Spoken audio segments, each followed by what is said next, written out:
If you've been in my community for any length of time, you've heard me talk about the cross crawl or the crossbody movement that is contralateral and so great for the brain-body connection. It's going to help the right and left hemisphere of the brain and the body connect with ease. You see, when we're under stress, we're going to flip to more one-sidedness, or what we call homolateral function, which is not ideal. It's not optimal. So we want to bring both sides of the brain and the body together. And one of the easiest ways to do that is through a simple cross crawl, reaching wrist to opposite thigh. And today I'm going to show you some variations. I call this one up and over the rainbow. It just requires that you lift your leg up a little bit higher and reach those arms up and over in sort of a rainbow motion. You can also do a back body cross crawl. I'm going to turn to the back so you can see, where you're reaching around and touching the opposite foot. Now, when you first do that one, don't be surprised if it feels hard to find that foot. That's okay, keep going. We're going to build our neuroplasticity, which I was talking about recently. And one of my personal favorites is what I call the Staying Alive version.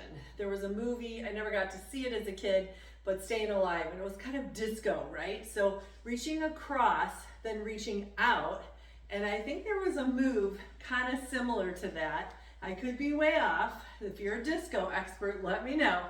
But I really love this one because it awakens the side body, getting that side body going. Now, and you saw it challenge my balance there just now. Go ahead and choose whichever variation you're resonating with. I'm going to keep it simple. And we're going to add an eye exercise, because we want to layer those other senses so that we can get even more integration and connection in our brain and body. So I'm just going to do a simple cross crawl and add my eyes scanning up to the ceiling and down to the floor.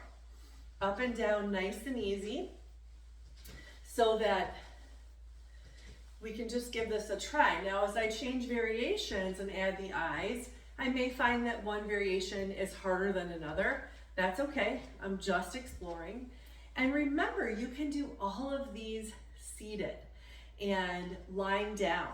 Now, in my membership, the Gutsy Brain Movement membership, we do all sorts of variations that aren't just a cross crawl, but we take Pilates mat exercises and we work with them in opposite directions and contralateral movements to help integrate the brain and the body.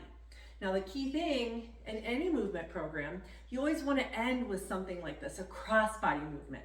You don't want to end with a same-sided kind of movement, because that's not as integrating to your nervous system. So play around with this.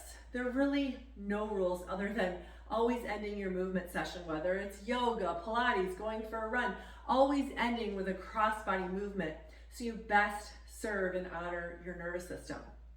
And let me know how the creativity goes. And stay curious. What's it like? What does it feel like when you do it? What is it like when you add the eye motions in?